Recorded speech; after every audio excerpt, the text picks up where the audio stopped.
Hello, Chris. May I democratically call you Chris on behalf of Hong Kong instead of Lord? Of course you can. Because the only person who calls me Lord is my wife. Because there are too many laws from Beijing in Hong Kong already to be worshipped by too many people. They're richer than British lords. Well, yeah, 100 times, 100 times richer, right? It's nice to see you back to Hong Kong fit. We all remember 20 years ago that famous departure day with you, handing back the folded up Union Jack in rain. Wow, my good Lord, that scene has been immortalized by the BBC TV News archive. Since then, many patriotic Chinese have been fearing that it was just a Dunkirk on the part of Chris Patton, and you would make it you would make the Normandy sooner or later. Now, from the line, the book devoted to your family and your cardiologist, may I congratulate you first for outliving your former rival who famously branded you as the sinner of 1,000 generations. Isn't that a mini victory of Normandy? Well, we'll come back to Dunkirk later, though. I've seen rather a bad film about it recently. By Christopher Nolan. Yeah, he was normally very good, but I thought it was I didn't think the plotting was very good in this one. Look, Liu Ping was courteous, on the whole, a courteous, rather gentle intellectual, and I think he was sometimes obliged to say things and do things by the party apparatchiks, which were out of character. I remember him, for example, being a great music lover and being very keen on English music. And I sent him some CDs, and I'm not sure they ever got to him. But I always regretted the fact that we didn't have the opportunity of a better relationship. He'd grown up in Shanghai in the days when there was overt racism against the Chinese in Shanghai. I'm sure that had affected him as it would affect me. But I rather admired him, and I was sorry that we were in that antagonistic relationship. But after having been told that I was condemned for 1,000 generations, when I was a European commissioner, admittedly when I was helping to negotiate China's WTO accession, the Chinese foreign minister told me that the Chinese leaders had, as it were, considered my case and decided I was a force for concord, not discord. You've been pardoned. So I was pardoned. Oh, so what a Dr. Jekyll and Mr. Hyde. Right? If the power of Mozart and Beethoven was strong enough, that should have converted a stern communist like Mr. Liu back to someone normal. Wouldn't be as difficult as converting an ISIS jihadist, perhaps. No, I think that it's very difficult in an authoritarian, a totalitarian system, in a Leninist system, to avoid saying and doing things which you don't necessarily think. Now, I don't know whether he was entirely convinced about what he was obliged to say. I think Zhou Nan was completely convinced. I always thought that Zhou Nan was not a particularly nice fellow. No. But I never thought that Liu Ping was other than an honourable man, and I'm just sorry that I disagreed with him. Yeah. Liu Ping was from Shanghai, as you mentioned. Yeah. It's very observant of you. Now, you have come at a very interesting timing. On the day, or shortly before your arrival, a peasant-looking politician from the New Territories, together with a very patriotic lawyer, have just jointly issued the first fatwa against any suspected pro-Hong Kong independence element. And in the midst of alarm calls for SOS among young people, here you are. But at the same time, the British Foreign Office has repeatedly said that they are generally satisfied with the implementation of the joint declaration. However, at the same time worrying about the rule of law. I mean, wouldn't there be a bit of a contradiction among these? Yes, there is a contradiction. I think that the latest 6-monthly report, and those reports are, of course, always rejected by the Chinese government. I think the latest 6-monthly report was much stronger in what it said and much more honest in what it said, and in particular, talking about the increasing interference by the liaison office, talking about the presumed activities of mainland security officials in Hong Kong. I think those are both things that might not have appeared in previous documents. But as you know perfectly well, I think Britain should be more outspoken. I noticed that the German government, here and elsewhere, is pretty clear about its views on political issues involving freedom and the rule of law, and that doesn't seem to inhibit German trade with China. So I think the idea that you can't do business with China unless you do so from a supine position is absurd. Has there been a bit of a Stockholm syndrome combined with the worship of the god of money in the psyche of some high-ranking British officials? I think now? That's always been there, not just in British officials, but others as well. I think that there was a rather demeaning, not least for China, assumption that you could only do business with China if you kowtowed, if you appeared to be agreeing with China's position on political issues. So the Chinese, I think, have got away with some really outrageous behavior over the years. And let me take one example. I can understand, I don't have a position on the issue, that Chinese officials don't like the idea of anybody talking about Tibetan culture, let alone Tibetan autonomy. And I can understand, therefore, their concerns about Tibet. I don't agree with them that the Dalai Lama is a splittist, to quote them. I think he's a spiritual leader. But to denounce any government whose members ever meet the Dalai Lama is absurd. It's a serious intervention in the affairs of other countries. As it happens, I've met the Dalai Lama on 2 occasions, but a long time ago. How brave. I told the Chinese authorities beforehand when I was in Brussels that I was doing so. I had my photograph taken with him, and because nobody made a fuss about it, it didn't embarrass China.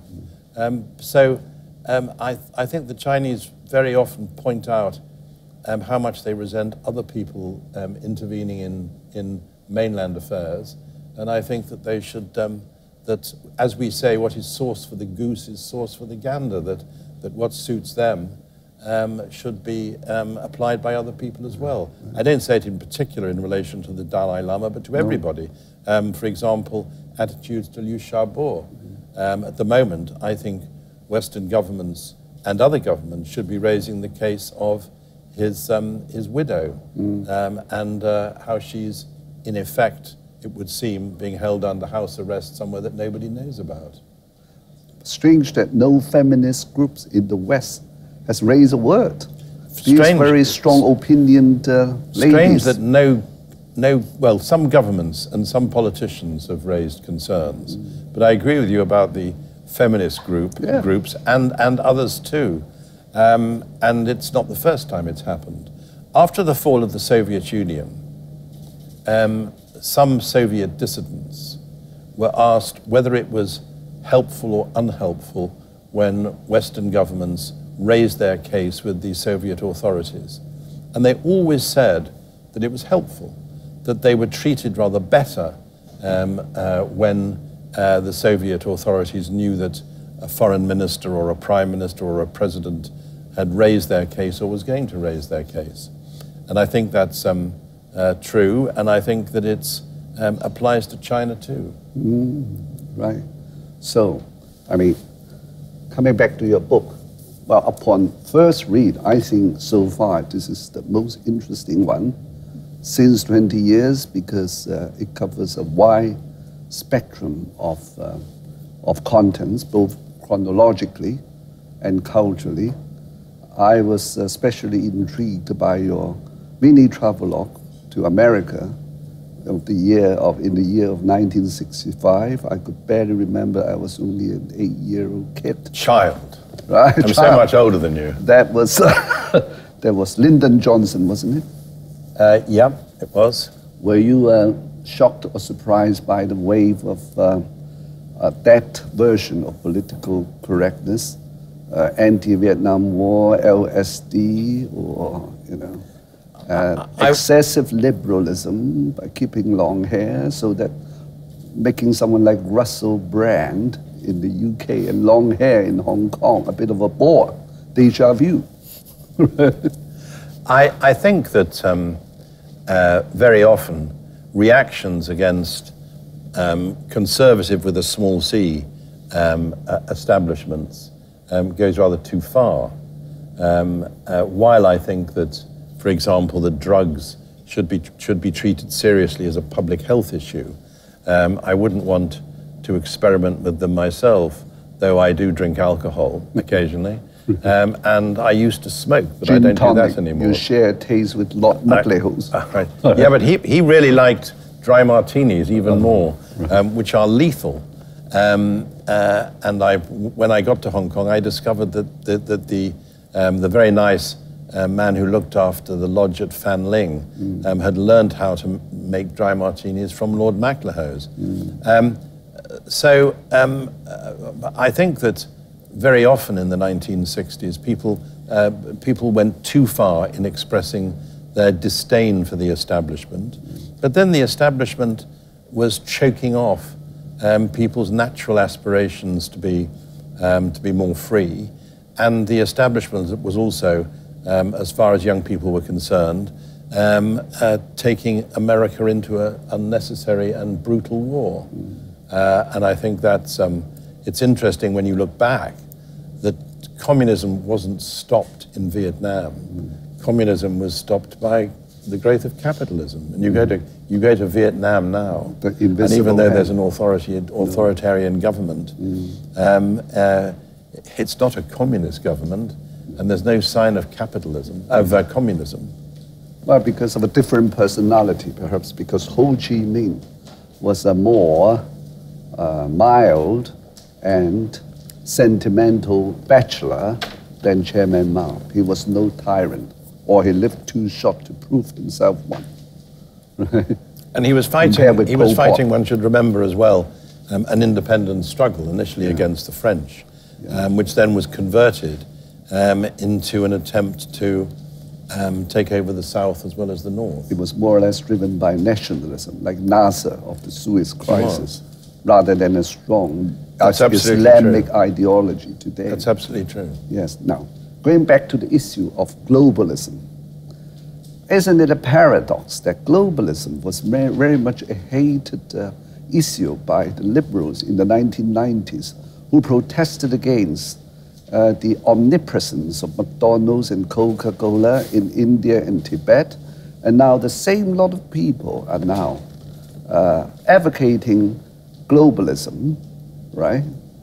But Donald Trump is retreating from it, and I think at the beginning of the year, we had the absurd scene of the president of China giving a speech in Davos in strong defense of globalism. Free trade.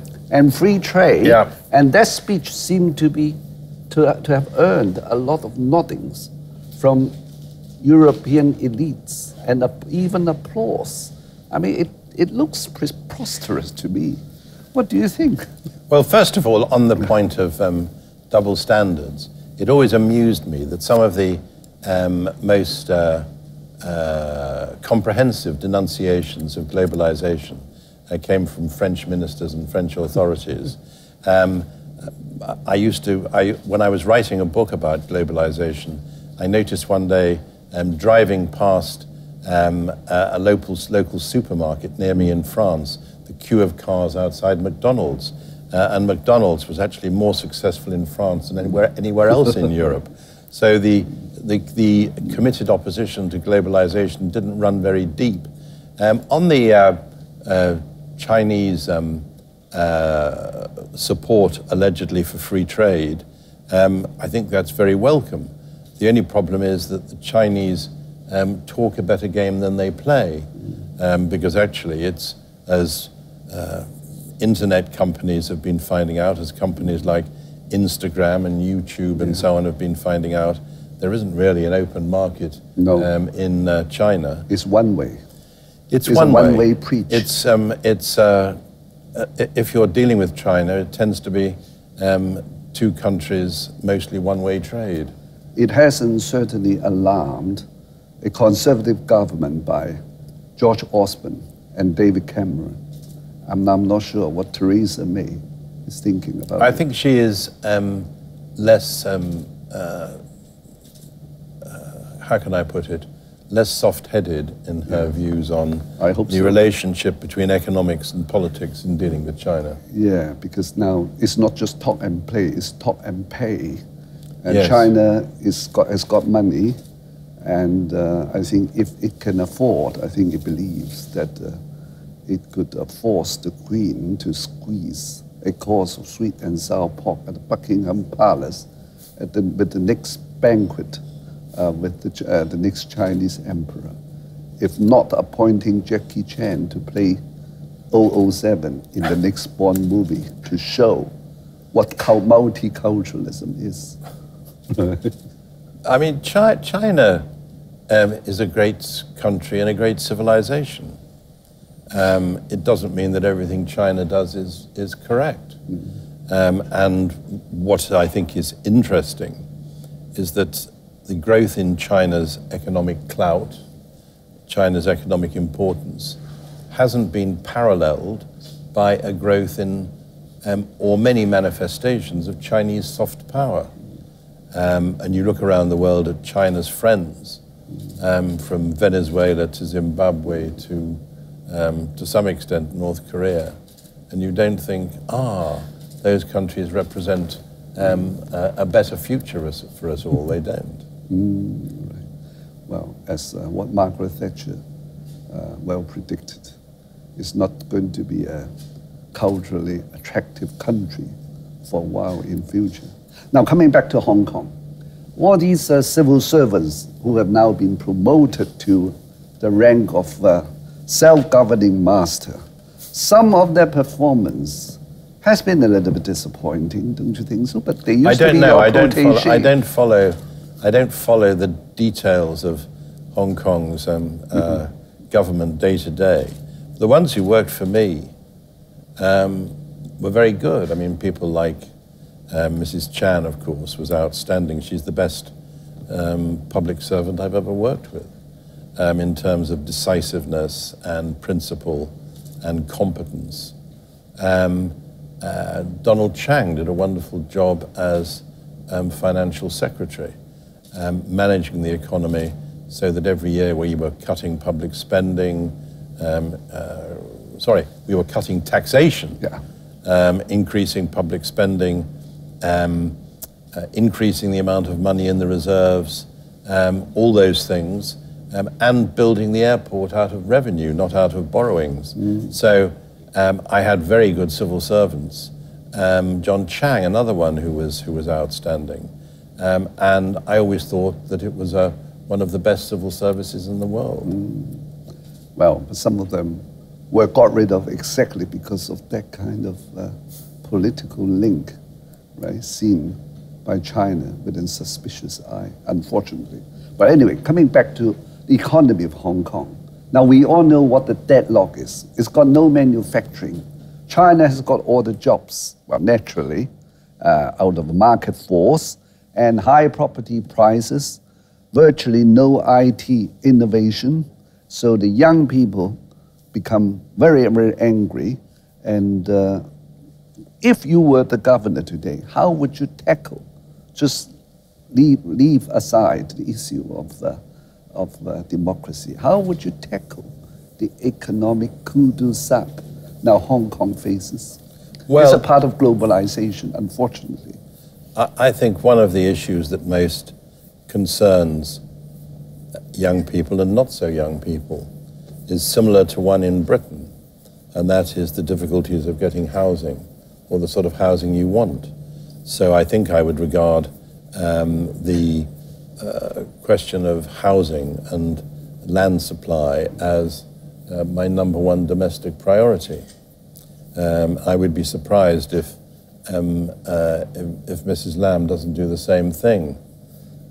As for Hong Kong's motor of growth, really since the early days, Hong Kong hasn't been a manufacturer.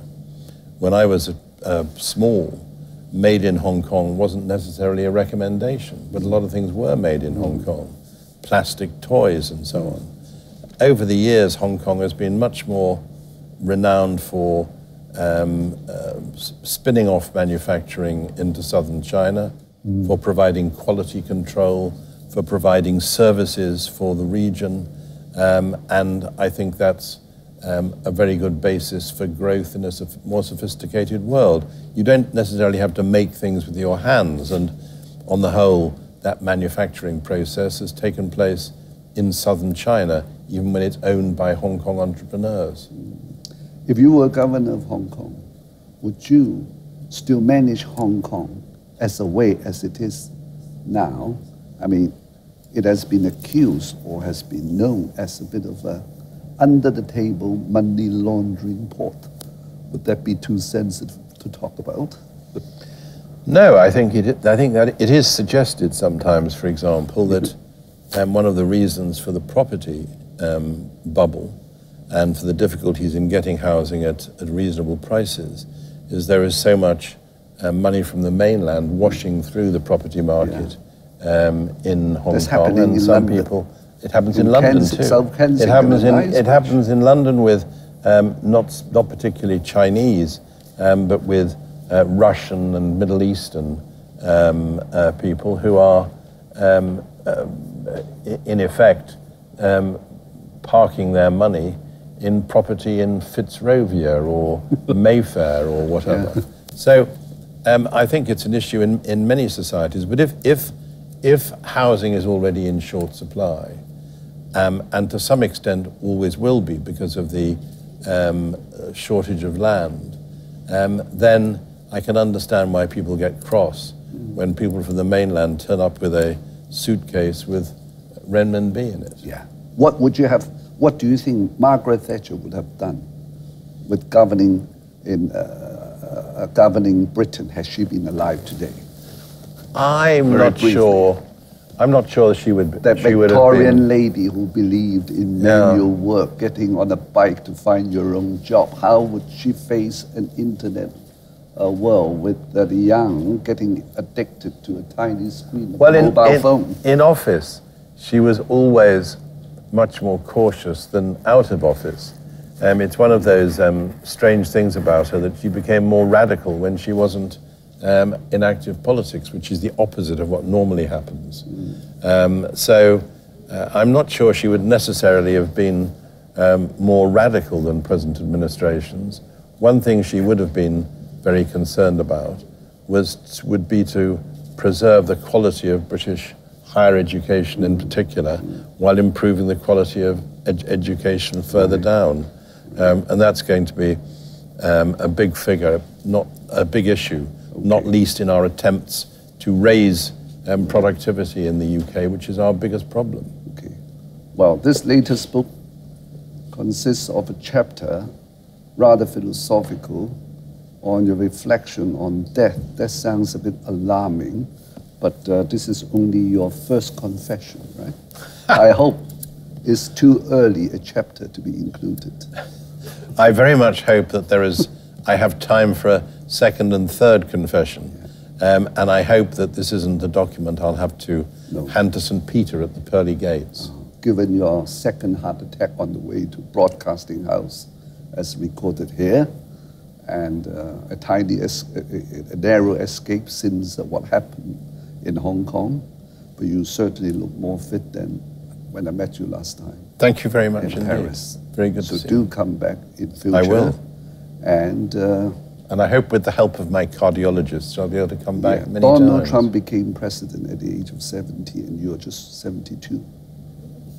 And although Britain had prime minister like Stanley Baldwin and Neville Chamberlain in the 1930s, she was lucky to have someone else subsequently. So yes. I wouldn't call your colorful political life since your departure from Hong Kong, your wilderness years, will we certainly do, that the world needs a more colossal figure. Thank you Perhaps very like much. you. Thank you very much. Thank you. You're very kind. Thank you.